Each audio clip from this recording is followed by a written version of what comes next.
quai du Vau à Lille. Un temps carrément apocalyptique, hein. Là c'est le truc. Ouais, un temps normal, ouais. Ouais, enfin, là, on commence à clapser quand même. Ouais, pour un Montpellier, pour un Lillois, c'est bien ça. Ah, merde, ça craint. Moi j'ai pris un petit truc pour nous réchauffer parce que moi là j'ai vraiment en train de cailler quoi. T'as pris quoi? Gods and Vandals. Donc cette petite bière, c'est De Molen et Narqueux qui l'ont faite. C'est une petite stout au seigle, donc ça change un peu des stouts habituels. Et la grande particularité, c'est qu'elle a été vieillie en fût de Bourbon. Et on peut la garder pendant 25 ans, la faire vieillir pendant 25 ans. Ça c'est quand même donc c'est assez intéressant. Ouais. Narc, elle a été, c'est elle qui a battu la Vesleteren en 2011 grâce à une de ses bières. C'est la fameuse petite bière qui est un peu la seule à avoir cassé l'hégémonie de la Vesleteren sur les dernières années quoi. Et ouais, il paraît qu'elle est très très bonne. Gods and Vandals. Donc d'où ça vient de ça, je vais un peu vous présenter. Goths, ça vient tout simplement des Visigoths et des Ostrogoths. Comme dans Astérix. Comme dans Astérix, exactement. Et Vandals, c'est également une armée à l'époque, une armée de l'Est en Allemagne.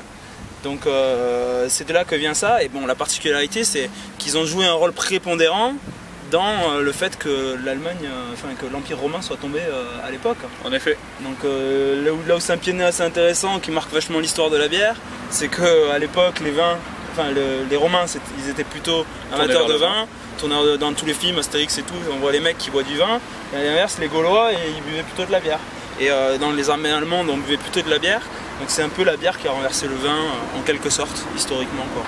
Bon, Pierrick, je te laisse faire le service de cette superbe bière, de cette superbe promesse.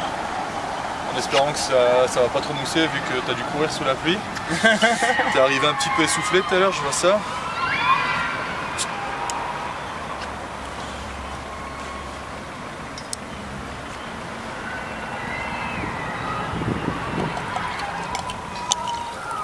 Ça mousse pas trop, hein? Ça mousse pas du tout.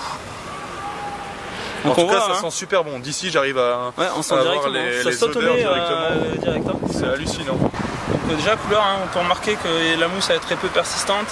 C'est pas d'un noir profond comme on pourrait le voir sur des stouts, c'est un peu marron. Elle est assez effervescente. Ça ressemble un peu à du coca. C'est vrai que on pourrait faire croire que c'est un verre de coca. On dirait du cola. Ouais.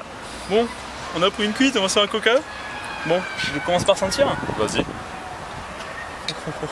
Alors ce qui vient direct au nez, les arômes de bois qu'on a eu dans le fût de Bourbon, ça saute directement au nez, quoi. Ça c'est assez impressionnant.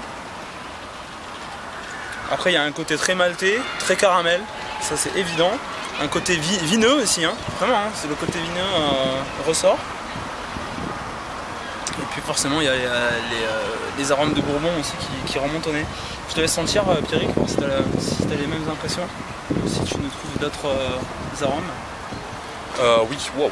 Au niveau de l'odeur, ça ressemble un peu à du vin. Ça se rapproche, c'est fou, hein. Ça se rapproche un peu de la Bacchus, on dirait. La bière qui ressemble vachement au vin. Sinon, des notes assez fruitées, je trouve. Pour une stout, c'est vraiment pas mal. Et l'effervescence amène une légèreté dans l'odeur aussi, c'est ça qui est assez intéressant. Je vais te laisser goûter. Bon, écoute, je vais goûter.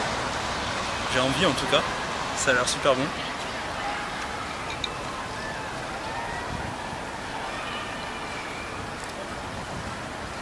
Oh putain, on est à peu près, alors là, niveau, quand on parle un peu, on discute et tout, on parle de plusieurs bouches. Alors là, on voyage dans différents univers.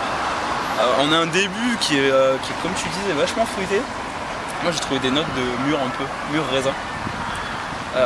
On retrouve aussi le côté un peu vineux. On sent plutôt le bourbon en mi-bouche. Après, sinon sur la texture, on est pas aussi crémeux que je pensais. Franchement, je pensais que ça allait rouler beaucoup sur le palais, ça roule pas tant que ça. Du coup, je te laisse goûter. Tes impressions alors sur la bière après l'avoir goûté? Différents paliers de saveurs, comme tu disais. C'est assez intéressant. Je sens pas du tout le café. Pas trop, hein? Même pour un Imperial Stout quand même, c'est assez rare. C'était bien fait de leur part. J'aimerais bien goûter la même dans 5 ans, avec la même date de mise en bouteille, ça pourrait vraiment être intéressant, je me permets. final, les 10 degrés 6 de la bière passent tout seul. Hein. Il passe tout seul, mais je pense que si vous êtes en plein soleil et que vous en buvez 2, vous n'arriverez plus à vous lever. Ouais. Là par contre ça réchauffe bien, c'est vraiment franchement idéal sur cette petit quai de niveau. On s'est fait une petite salade ce midi, je sens passer la salade qui est en train de mourir dans le ventre. En tout cas, je sais pas ce que t'en penses toi Pierrick, mais c'est merveilleux. Elle est vraiment super et comme on l'a dit plusieurs fois, pour les débutants, une bière pour débutants sur les stouts. Ouais. François, à toi d'essayer. Allez, merci à tous et puis surtout à votre santé. J'espère que cette dégustation vous aura donné envie de la goûter surtout. Et n'hésitez pas à nous laisser vos commentaires sur la bière. Ciao ciao! En imaginant l'état du monde il y a des millions d'années, lorsque la nature n'avait pas encore engendré l'humanité et que le monde était régi par les lois de l'air et de l'eau, on aurait pu imaginer que cela resterait aussi beau. Mais à un moment donné, il y eut une erreur dans l'évolution, une bête qui Où est-ce que j'ai mis mon décapsuleur? De la boule, le beau destin fut rapidement tracé. Quel boulet!